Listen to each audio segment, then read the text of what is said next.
Okay, I hope this works. So, given that obviously, so a week from now, Tuesday is Rosh Hashanah, and then we go into Erev Yom Kippur already. It's like whatever, and then Sukkot, and so I didn't want to start a new chapter, which we're getting up to really exciting. We're getting up to Shimshon now. So, Samson Delight. Maybe I think they made once like a made for TV movie or something. Maybe we should watch that. So then we could then so then we and then we could just ruin our whole impression of what the story is, and then we'll learn it for real, and then we'll fix that, or I don't know which is a better order. But so I just wanted to share something with you, I guess, apropos of Rosh Hashanah. So I want to share with you from this sefer. It's called B'Mesilana Aleh, and it's actually the drushes. It's the writings of my Rebbe, Rabbi Wein. So one of his talmidim, Rabbi Harel Cohen, who lives in Israel, he lives in Beit El, but he actually took it upon himself years ago, and he published, or he like transcribed a lot of the shiurim. So much of this I heard on my own in yeshiva over the years, but to have it in written form is really very something special. So and when I teach it now, like this, there's a lot of reflection taking place, obviously, but I hear his voice when he says it, and I hear, his inflections and his intonations and everything. So I just wanted to share this. I'm going to try and share it on the screen here because I did save a copy. Let's see, let me share. Uh, where is that? This goes by Parsha, yeah.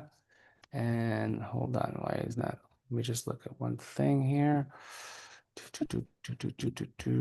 And let's pull up that. Okay, so now if I go back and share screen, let's share. There it is. Oh, you see it? Yep. Okay, great. Great. So we'll we'll like this. Okay, so this is actually of art on Parshas Ha'azinu, which okay, but that's the parsha is irrelevant. But these parshas, Nitzavim, Vayelech, Ha'azinu, one should always associate with this time of year. I mean, obviously, but meaning like very tshuva oriented, like we're getting to the end, and there's like very heavy lessons. You just think about it, like Moshe Rabbeinu getting to the end of his speech, and he knows that when he finishes, that's it. He's not going into the land of Israel, and he's going to die. So it's very, very uh, telling, and these parashiyos are also very, very small. So Nitzavim this year they're separate. A lot of times they're together. Nitzam Vayelch. Nitzam Vayelch is still smaller together than most parashas singly. So there's 40 psukim in this week's parsha. In Vayelch there's 30 psukim.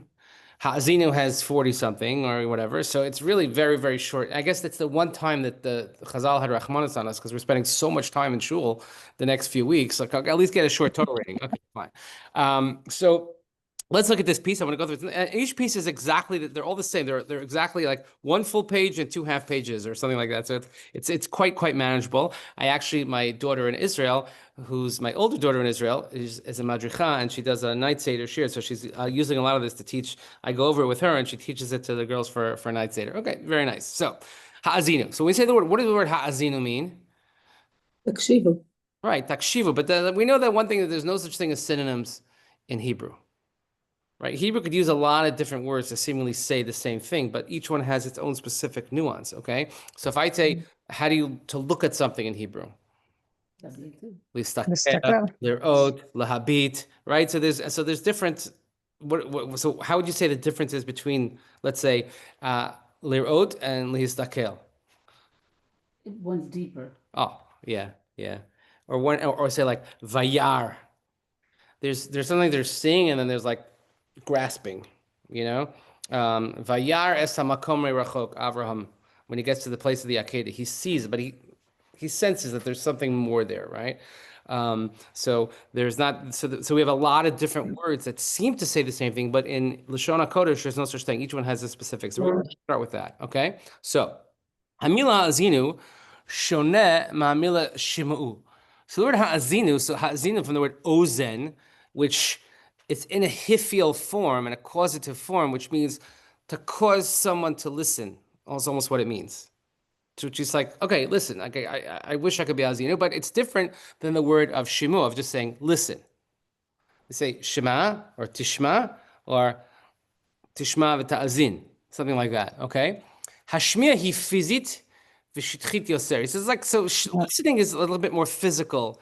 It's more compartmentalized. Ha'olam shalanu malay kalos v'rashim. Our world is filled with all sorts of noise. V'anu shamim osam. So we hear a lot of noise, but it doesn't mean that it necessarily becomes a part of us. We don't necessarily absorb it, right? This is It's more passive. that what? It's more passive. Right. Yes. Like there's a lot of ambient noise. Like sometimes I try this experiment sometimes. If let's say you're in a crowded room, and it's amazing how you could just decide like I want to listen to that. Or no, I hear everything. I hear all the cacophony of what's going on, but I hold on, opening the door. There we go. Yeah, it's pulling hard.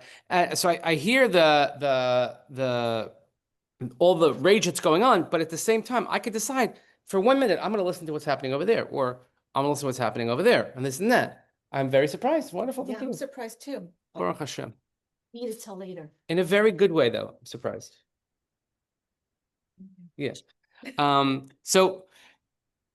it doesn't necessarily mean that, like, so just because you hear something that's going on, it's kind of like when you speak to your children. We say like in one ear, out the other. Sometimes it's not even in one ear, out the other. It's just sort of like hovering around, and maybe they grasp something, but most of the time they simply do not, which is why we find ourselves repeating. No, they do. Well, that's like when, Like they're not listening, but they. yeah. Well, so you hope that has a double-edged sort of benefit because on the one hand, if they're ignored, but on the other hand, like all those lessons that you taught them, maybe it'll sink in, and it does. Let's hope. Let's hope. I was just talking to a new parent this week, and I choose to ignore you, but. yeah. So I was talking to a brand new parent, and he said to me, he's like, kind of like, oh, that's what my parents were talking about all those years. Like, that when you have this awesome responsibility of being a parent, and then it like hit him, like, wow. All right.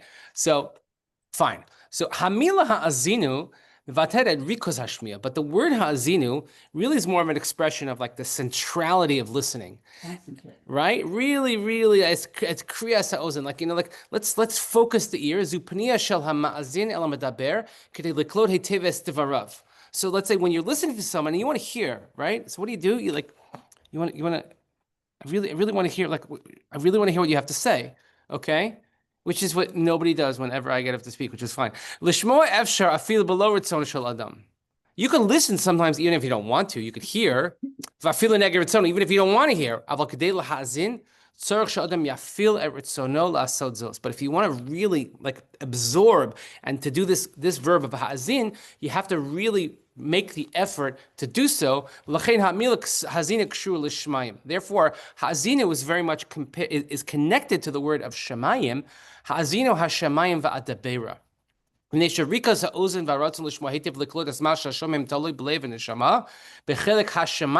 Because it's more of like a heavenly thing that concentrating the listening that you have, and you really want to absorb something that someone's saying, it depends on, you have to put your kishkas into it, but he says like your lave, you have to put your heart into it, you have to put your neshama into it, okay? And he goes, this is like the upper echelons of our existence, like heavenly, so to speak. But anything that's sort of like worldly or groundly, gashmias, is really tied to shomeya. Shehi hatzat haposhet yoser. It's the simpler aspect of it. V'tishma haaretz imrefi. Ba'aretz shomim afil b'ratzon. And when it comes to groundly, earthly matters, like the noise is there and you hear it even if you don't want to hear it sometimes, right? Aval ha'azinu mor al ha'azan amukav alatvuna. But ha'azinu is a deeper and a greater understanding and absorption of whatever it is, ala machshava, ala ratzon, on thought, and also on your will, right? So yesterday, again, one of the greatest forms of entertainment that we have in the local areas, everybody has a Ring camera. You have a Ring camera? So if you have a Ring camera, they send these idiotic alerts all the time. People are like panic. Oh, there was a deer in my backyard. So yesterday, and I heard it because I picked up my wife at the airport at 5 o'clock in the morning on the way home, and I see, because we're very close to the highway here, so not that uncommon, you hear helicopters. That means, so right away I know, oh, there's an accident on 280 because it's a traffic helicopter, but you hear them hovering above and it's like, it's annoying, but you could tune it out, but you hear it, it's there. You hear it in your house, you hear it in shul, you hear it whatever, okay? Then you really know it's bad when you start to see traffic build up over here on Route 10 in the morning. That means that people had to get diverted off the highway and come this way. It happens on occasion as well. So that's an earthly, like it's there. I can't help but hear it, but I don't have to pay attention to it, as opposed to like really concentrating on something. So that's the premise we're beginning with. So Moshe Amar Lana Bekach. She'im Yehudi rotze be'emes lahasig es kedusha so ves yichudo ki Yehudi. Lada shu chelik me'am segula mamlachas kohen v'goy kadosh. So Moshe is telling the Jewish people, and again, this is his final words. This is the Shira of Ha'azinu. And he says, if a Jew really wants to truthfully understand and absorb and grasp what it means, his sanctity and uniqueness as a Jew, as the chosen one, right? To know that you're part of this chosen nation, you're part of a nation of priests and goy kadosh.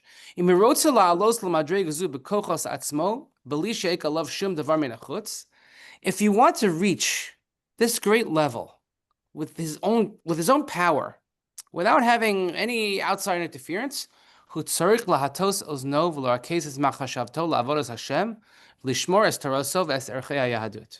you have to work at it. You have to lean your ear. You have to concentrate. And you have to serve Hashem and to safeguard his Torah and to observe the mitzvahs and understand the value of what Judaism is. Now, one of the hardest things that people have in today, especially today, it used to be that now when I was growing up, they called us the microwave generation. Now it's the TikTok generation. Everybody's life is in 30-second sound bites. They say the greatest way to publicize your whatever it is that you want to publicize is YouTube Shorts. YouTube is it's the most popular search engine, right? It's because, and that's how short. That's how. So he's like, can I grab your attention span? Right? You remember the times when we had to sit through television commercials, or we had to wait till next season to find out what happened to the Carringtons on Dynasty? Do you remember those? I'm dating myself. It's good, right? Now, no, I'm just gonna watch. I'm gonna take a mental health day from work, and I'm gonna watch the entire season of a show without interruption from start to finish, episodes 1 through 16, and that's my life. Right. So the concept of patience, or certainly the concept of concentration, of really trying to focus on something has become so great. And now, especially the studies about, with the phones, and first of all, the neck problems that younger generations have with the phones and the concentration and whatever, I don't even want to know. A lot of the high schools now, the yeshiva like high schools have now not banned cell phones, which I think is wonderful. I think it's absolutely amazing. The kids come in and they have to like check their phones and they can't use it till the end of the day. So in my daughter's school in Frisch, they did it. They may just put out a very, very funny video. Like, like kids like there's like doing TikTok videos and they have like this old like 35mm camera like strapped onto a locker and they're like trying. It's very funny. Or like kids actually talking to each other, things like this, because you know what? There's a benefit to it. And I think it's extremely important, which is one of the beauties that we have of Shabbos. I always ask people, I said, how long after Shabbos do you wait to pick up your phone? Right? How long can you wait? So some people, it's like not even to Havdalah. It's like, but it's like an appendage. It's part of us. So the concentration ability is really diminished. So if you want to understand the value of the Jew, you have to work at it. You have to concentrate. L'chein derusha havana. L'kach derusha havana. V'l'chein kishikabel b'nei Yisrael lemes all haTorah mitzvahs hikdimu naaseh. I have to rotate the page here to Nishma. He says now. He says that's when we received the Torah. It's the next page. Naaseh becomes before Nishma. Mishum shel nishma lavad en kiyum. If you're just listening, that's like, in one ear out the other. V'hanaseh shekodem lenishma hofeches hashmil legeder shel hazana v'shel hapalat ratzon. When you have a nasa that comes before a nishma, What's the verb? Nasa is to do. No, but what's the verb for lahazin?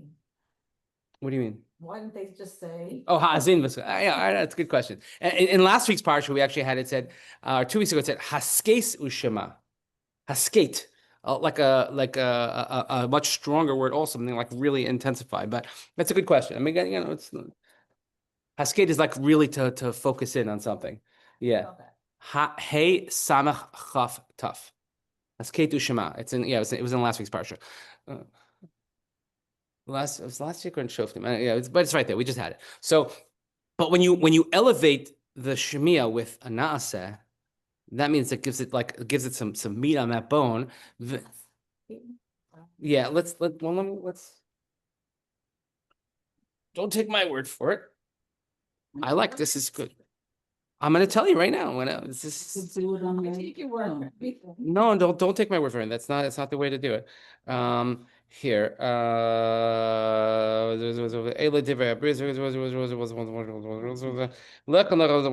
so it's in the previous parsha.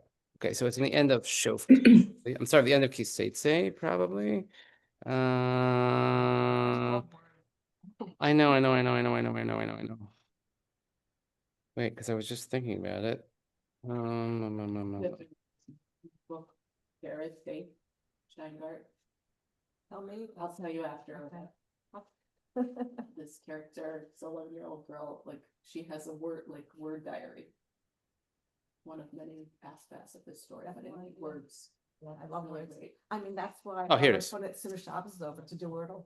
I'm conflicted because like I don't want to like have to deal with the New York Times, but Yeah. The only thing I had connected to. yeah. So what's this week's parsha? So Vaydaber Moshe v'Kohanim. It's if you want to look it up, it's Devarim. Okay, it's 27:9. Vaydaber Moshe v'Hakohanim halavim el Kol Yisrael lemor haskes. I'm sorry, hasket. U'Shema Yisrael hayom. Okay, so here they translate it as be attentive. Concentrate. Be attentive. Yeah, right. Are you ready? If so, let's go. Okay. Rabbi, סליחה, the new word for podcast is הסכת. Oh, Wow. okay. She said the new word for podcast is heskate. Spelled the same way? לא, סגול, במקום... No, I'm saying, but the same letter. כן, כן, כן. Why? Wow, that's cool. Right? Okay. I thought it would just be podcast, לא. Yeah. right? Because you know, like in Israel, they have some great sayings like zelofer. I mean, it's beautiful. Okay, so there we go. Okay, we learn. So omrim, she'im ha'achila ba'tevon. Some people say that when you eat, then comes your appetite. Im hanase kvar yesh l'shmiya erech shel hazana shel rikas hadas v'neshama. He says with nase, you already have this like listening. You have a certain value of listening of concentration. Okay, because if you're doing something like obviously there has to be some sort of basis for it. Avalim ein mitzia shel ha'azinu. Ein haruach hashemayimit ba'a al ha'adam. But if you don't have that concentration, you don't have that focus, then there's going to be no sort of like ruchnius or spiritual essence that's coming within a person. Elahu yilmadas advarim b'derech acheres. You're going to learn it a different way. Kasha yoster, it might be more difficult. The earth tashbi alav shehu yadeh shehu yadi. And then what's going to happen? It's going to come from all the earthly. The haaretz is going to be what influences you, that you're going to know that you're a Jew. Ha'antishimiyot ha'olamit, like the worldwide anti-Semitism. Again, this was written a lot of years ago, but Rabbi Wein was always very understanding of the times. Shebechol dar v'dar omdim aleinu l'chalosenu. HaKadosh Baruch Hu matz l'nemi adam, of course, that famous line from the Haggadah. Kol hadvarim ha'aratzim ha'shlilim yavo olav. All the negative things that exist in the world, they're going to come. Ubal karch litztarch l'dash Hashem Hashem nikra olav v'chi ein manos el shiva lator hazos. So in other words, you could become a Jew by appreciating the unique aspect that we have. That's the hazinu. Or if you remain in earthly existence, by the way, the rest of the world is going to remind you that you're a Jew. Right? Isn't that what happens? Okay. I'm sure that this idiot actress who decided that, she's the spokesperson for Hamas, even though her shoulders were bare and they had to blot her out on their Twitter, whatever. She probably the New York Post today. She probably did more to create, Jewish pride than 100 rabbis, because she reminds us of like, man. And by the way, it's always a Jewish person, right? Isn't that the case? And like, if you think she understood like what that pin means, what she's wearing, I remember that incident when it happened. I remember exactly when that happened. I remember that one of the soldiers killed. His name was Vadim Norzich. Hashem Yakum Duma. I remember that. And they went to Ramallah, and the guy walked out with his hand, and that becomes her symbol of resistance. You think and by the way, I love how she spoke about the hostages, and it was really, really very moving. But you can't fix stupid. What am I going to tell you? But in other words, if you don't get it on your own, the rest of the world is going to remind you. Okay, how many were there in the Shoah that perished who didn't even consider themselves Jewish? They called themselves Germans of the Mosaic persuasion. And guess what? They were killed just the same. right? One of the last trains that went to Auschwitz was filled with people that converted to Christianity from Judaism. Guess what? The world will remind you, okay? And therefore you have no choice but to return to the Torah, to this. Hashem megales atzmo. So when Hashem reveals himself, let's say to Eliyahu Navi, Ein hadavar misrachesh lo mitoch ha'esh, v'gam lo k'fiyah, u'v'ofen she'ef shelo lehisal mikochos elu shebateva, ala mitoch kol demama daka. We actually say it in the Rosh Hashanah davening. We say kol demama daka yishama. We say it in part of the Nisana Tokef. Oh yeah, that when does Hashem? Hashem doesn't come with like pomp and circumstance. He's not going to come with loud drums. He's not going to come with F-16s. He's going to come with a thin, still voice. That's where Hashem is revealed. That's a pasuk in Malachim Aleph. Shekain kedei lishmoa kol demamadaka drushim rikuz machshava v'koach hazan hamukim. Why a thin, still voice? Because you have to concentrate. You have to hear it. In other words, anybody could have heard it, but you have to focus. Kotzker Rebbe said the same thing about the burning bush. What's so great about the burning bush? What, only Moshe could see it? No. Everybody saw it. But Moshe stopped to pay attention. He concentrated. He was ma'azin. He started to say, like, you know what? There's something here. I got to look at it. Everybody else could have done that, but they just, I'm too busy. I have to go this. So part of what it means to be a Jew is that you have to put in the effort. You have to show up. You have to pay attention. Okay? In order to hear what heaven wants from you, you have to have this koach of ha'azinu. You have to have the ability to listen. You're going to see, he's going to get into Rosh Hashanah in a second. Koach ha'shemiya grade lo yoel. The lower level of shemiya is not, just listening is not enough. Yeah, I'm listening. Yeah, I heard you. Wait, what was I supposed to get in the grocery store again? What? We've all had that. Ulai zu kavanas hasefrikan, keshehishvu es apasuk shel Moshe hazino hashamayim v'adabeira v'sishma arsim refi lemilam hofios bereishiso shel sefer Yeshayahu. So the Medrash made a comparison between the beginning of Ha'azinu, it says hashamayim v'adabeira, listen to the heavens, etc., to the beginning of Yeshayahu, because it says Shimu Shemayim Vazini Eretz. We say it during the 3 weeks. Shimu Shemayim Vazini Eretz, right? Here it's just kind of the opposite. Shimu Shemayim. V'chachu b'sifri, lefi shehaya Moshe karov l'shamayim. Since Moshe was so close to heaven, lefichach amar hazino hashamayim. Lefi shehaya rochak min aretz. He was distanced from the earth. Lefichach amar v'sishma ha'aretz and refri. So the word shema, the verb was used for eretz. Yeshayahu kind of flipped it around. He said Shimu Shemayim because he felt very far at that time. Talking about destruction of the temples and everything that's foreboding. They were far from Shemayim. Vazini Eretz she carved la'aretz. So Efshel Hasbir. So how do we explain this? Shasifri midaber kan lav dafka ala neviim Moshe v'Yeshayahu bi'atzom. He's not talking specifically or only on these two great prophets of Moses and Isaiah. Because we know Isaiah, he also had pretty lofty heights that he achieved. Shenamar, it says in the 6th chapter, right? It says quite clearly, Yeshayahu says he has a vision where he sees Hashem sitting on the heavenly throne. And that's pretty high, I think. Well, that's pretty good. Okay. And but rather it's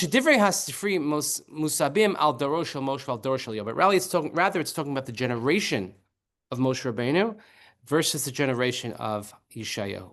The generation of Moshe, this is the generation of knowledge. They pretty much lived a heavenly existence. Right? Imagine living in the time of Moshe Rabbeinu. Okay, you had a bunch of problems, a bunch of complaints. We were stuck in the desert for 40 years. But what happened during that time? They never had to shop for clothing, right? Never had to go to Pathmark or ShopRite 5 times on Erev Yom Tov. They didn't have to do that. They didn't have to worry about what the menu was because every day was man surprise, right? Love. Right? Well, that was a one-time thing. And you know what? They didn't have to worry about water. And they opened up their tent, and every morning it was just sitting right there. Like, it was the first, these food delivery services. Like, if you want to eat healthy, they'll give you like set meals every single day delivered to your door. They stole from the Torah. It was there. That's what happened every day. They had water, they had man. It was all waiting for them. Maybe the New York Times was wrapped also before the New York Times. Like, in a blue bag, right? Which the blue bags, that's the only good thing. The blue bags are used. The people pick up people's, dogs after their dogs. That's what they use it for. Or the baby's diapers, yes, yes. Because they also tie. They're very long, so they tie nicely, and then you put them in the thing. Yeah, I miss those days. I'm hoping to get there again. Go well. Not for me, because maybe my wife will watch this and she'll punch me. But anyway, so Moshe is a different generation. So they're lechem avirim, lechem shamalach machlim. They're eating, like the Gemara says, it's like they're eating heavenly bread. Okay? V'lechein Moshe hayachal lidrosh mehem ha'azinu hashemayim. So Moshe could say to this people, listen, heaven, listen to the heavens, but like pay attention. La'azin l'kol shehem krovim elav kol kach. You're so close to the heavens. Like, look what's right in front of you. Open your eyes, open your ears, open your hearts, open your souls. L'kol hashemayim. Listen to the voice of this heavenly voice that's right there that you see every day. We're surrounded by miracles that we fail to recognize on a regular basis, right? Two of the most important things that you could say every single day. Number one is the first thing you say every day. Modeh ani lefanecha. You wake up and you're like, I'm alive. I could put my feet on the ground. I'm alive, right? If you've ever gone through a serious health challenge, you realize how important that is. And also the other one is when you say, after you go to the bathroom, you say, Asher Yatzar. It's one of the most important brachas you could ever say, because I know this is open, this is closed, and thank God that's open, and that's clear. Because we know if one thing goes wrong, like that, keherifying, everything goes wrong. Or, right, God willing, you have a simcha coming, right? You realize how many millions of things have to go right to give birth to a healthy child, Mitzvah Hashem, people, b'shatov mitzlachas, right? All the millions of things that have to go right. And you realize, miracles, nisim and it flows in front of our eyes. And we just treat it like that. Okay, yeah, the baby, no, it's fine, right? We can't lose sight of this. So he's telling them, like, you see heavenly things every day. You have the heavenly voice every day. Pay attention to it, right? He was able to ask him to do that. And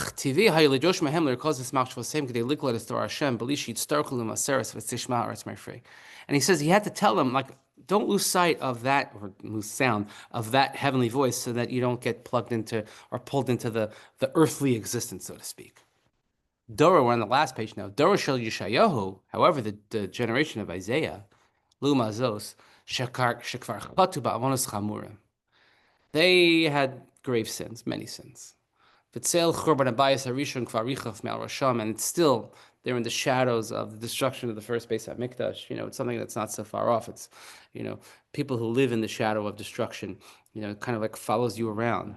Right? If you look at a whole generation after the Holocaust, right? Like almost their whole lives were defined by Holocaust narrative. If you look at the studies of second generation, now even third generation, right? A lot of people here could speak to that. And now if you just think about like where it's way too early to tell, but the post-October 7th generation, it's going to be following us around for a very, very long time. And again, they haven't even had a chance to deal with it yet because it's still going on. So they're in the shadow of the first Churban, because it says, Kisidom hayinu la'amara diminu. He says, Yeshayahu says in the very beginning of the book, yeah, we were like Sodom and Amor, like we were in bad shape. We were not winning any chesed awards. So to say Hazinu Hashemayim, it wouldn't work for them. Hear the heavenly, what heavenly? You have no connection to this ruchnius heavenly voice. All they could do is focus perhaps on the earthly influence. Hanavi yada kiatzaros hachurban hagolos heim sheshpiu aleim lachzir lemutav. He says he knew that what's going to bring them back, it's ultimately going to be the Churban. It's going to be the exile. That's what's going to get them to come back. As we've seen in our Shoftim Shiur, that's what happens. Something bad happens, they come, they get saved, they come back until they fall off the wagon again. But that's what he understood his generation. He says, so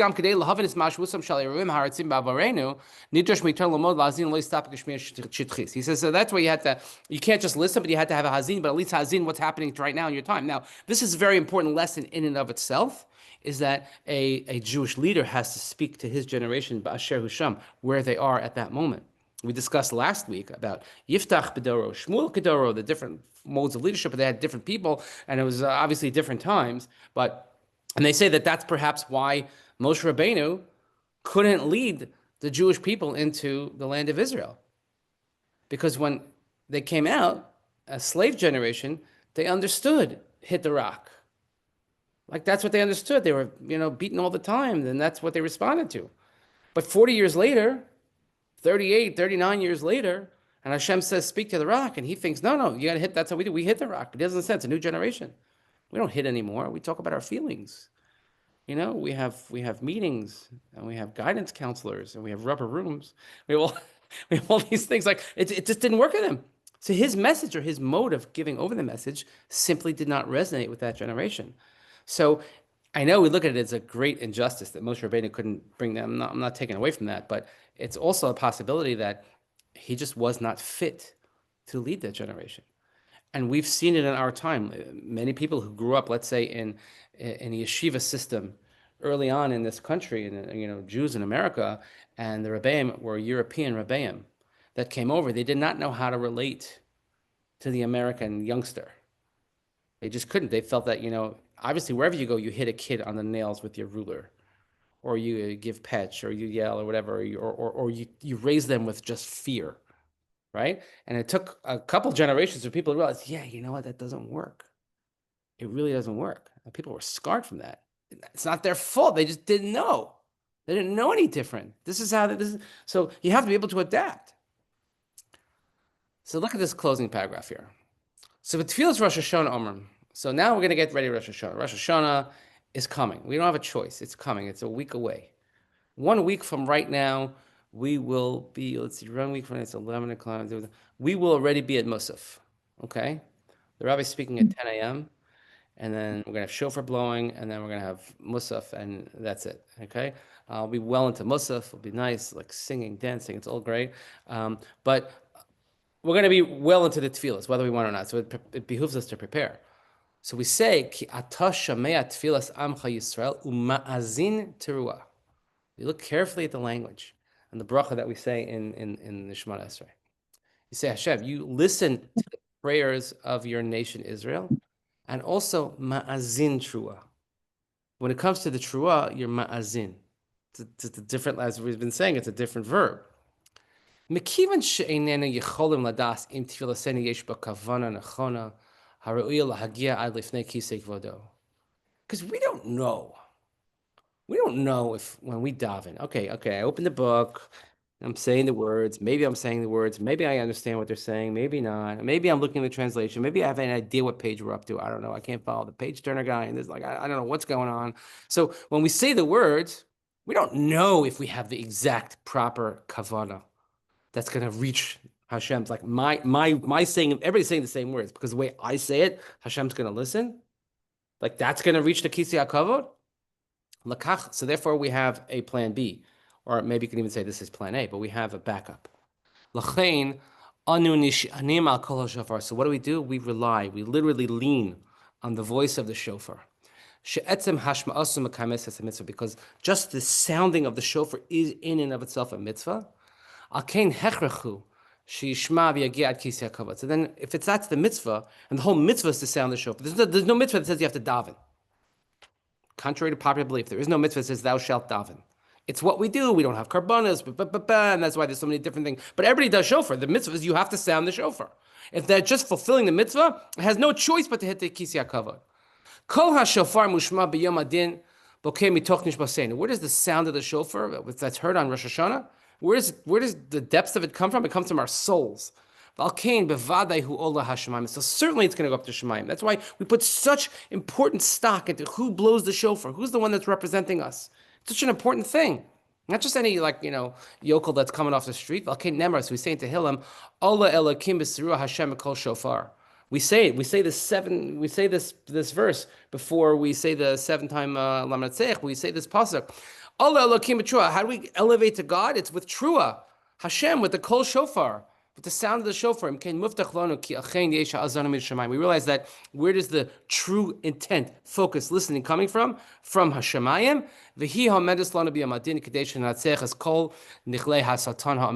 And this is what's going to help us battle all of the obstacles, everything that the Satan is trying to put in front of us, and that's how we're going to become victorious. I'll add to this something I shared with you before, but I think it's extremely apropos to this last paragraph right here. Okay. Is that when do we sound the shofar? On Rosh Hashanah. We do it during the repetition of the Shemona Esrei. And if you're Sephardic, they even do it during the silent Shemona Esrei, which is, if you think about it, pretty wild. Let me put it to you this way. Imagine if I said to you, okay, we're davening Shemona Esrei, Musaf on a holiday. Okay, everybody stop. Now go into your talis bag, take out a matzah, and start eating a matzah in the middle of Shemona Esrei. Or everybody stop, we're going to go in the sukkah and we're going to make a bracha in the middle of Shemona Esrei, and then go back to Shemona Esrei. Or we're going to light the Chanukah menorah in the middle of Shemona Esrei. It's a rabbinic mitzvah, I know, but you get my point. The mitzvah of shofar, which is the mitzvah of Rosh Hashanah, okay, why is that mitzvah we're asked to perform in the middle of Shemona Esrei? Smack in the middle, even in the middle of the silent Shemona Esrei. We have no other mitzvah that we perform in the middle of Shemona Esrei. It makes no sense. So Rav Soloveitchik said that the reason we do it as such is because shofar is actually, it is a separate mitzvah, but it is also a form of tefillah. It is a form of prayer. And that's why it belongs in prayer in the most important part of davening, which is Shemona Esrei, because it is a form of prayer. But the way we understand this, to add to this, what Rav Soloveitchik meant, is that, you know what, when I get up there to daven, so, and people ask, like, what am I supposed to daven for on Rosh Hashanah? It's not that kind of day. We don't do any of that, actually. As a matter of fact, there are some opinions in the halacha that say that when we say Avinu Malkeinu on Rosh Hashanah, we take out the one that says Avinu Malkeinu Chatanu Lefanecha. Our Father, our King, we have sin. No, we don't talk about sin. We talk about kingship. We talk about memory. We talk about shofar. There's no. That's Yom Kippur. So what am I supposed to? Do I ask for something? What am I supposed to be davening for? So it's very likely that at a certain point of Rosh Hashanah, you're like reading through all these words. It's lots of verses, and I have 10 verses, and 3 from Torah, and 3 from Navi, 3 from Zohar, and 1 more from Torah. It's so nice. You have a nice. But what am I actually davening? What am I doing? So we don't really know what we're supposed to be davening for. So the shofar is what takes that place. The shofar is a form of prayer, but it's a wordless prayer. It's a prayer that says, HaKadosh Baruch Hu Hashem, you know me better than I know me. You know what I need better than I know what I need. Let the sound of the shofar be the form of tefillah that is supposed to be appropriate for me, right? I think I know what I want. I think I know what I should ask for. I think I know what I should be recognizing in front of you, Melech Malchei HaMelachim HaKadosh Baruch Hu, but I don't even know how to say it. So instead of saying it, hear it. We put it in this wordless prayer, and that's what the shofar is. And that's what somebody should be thinking about, by the way, when we sound the shofar, which is why it's so important to hear all 100 kolos, et cetera, et cetera, et cetera. Lots to talk about. But ultimately speaking, this ha'azinu is that when you say, and then when you'll read that bracha differently, I hope. Ki Hashem atah shomeh tfilas amcha Yisrael u'ma'azin trua. The true is what pierces through to the kisei hakavod, because there's certain things that we really need to be intently listening on. So that's the notion here. What Rabbi Wein shares with us on Hazinu. Yes. Who is supposed? I understand what Hazinu means and the concentration that we need to hear, but who exactly is concentrating? It says Hazinu Hashamayim. Right. Is So- it so- us who are paying? Ultimately, Or God? I mean, in a matter of drush, yes. Ultimately, it's us, because it's done in a song format. It's meant to be in a poetic fashion. But yeah, it's like, just like the heaven and earth should give testimony, but meaning in the same way, we have to hazir, we have to pay. Yeah, we're not nitpicking at the words, meaning of like it's drush. I yeah, get, so, I get yeah. the concept. of Right. it. Right. So, but but to pay, it's also so important when you talk about words to pay attention to different words are used at different times. And we don't say lishmoa, and we don't say necessarily lahazin. Like, there are very few times that we use the word hazin, right? So it's important. But I think that, but to bring the message of, and when you bring that in lahazin kol shofar, that the shofar, the sound of the shofar should just sort of pierce the heavens, and it should go straight to the Kisei HaKavod. And we hope that all the difficulties that we have personal challenges, and we have communal challenges, and we have certainly worldwide challenges. And we hope that the sound of our shofar, Hashem should, finally, like at least let us see that, like, it's working. I'm sure it is. We just don't necessarily see it. That's another whole other shiur. You know, it's very possible, especially over the last couple of years, to lose faith and to give up and say like I can't do it anymore. Like how much more am I supposed to take? But you know, that's why we read the Akedah. Like you know, that was Avram. So I may or may not be talking about that. We'll see. But anyway, we should just have most importantly a good kibbutz year. We should have a year of health, a year of nachas from our families, and we should share only good things. And we should also, you know what, when we have challenges, we should have people that we could share it with as well. And we should have a chevra. It's very, very important. So, and we'll have another great year of learning ahead. So I'm looking forward. Have a good Yontif. You too.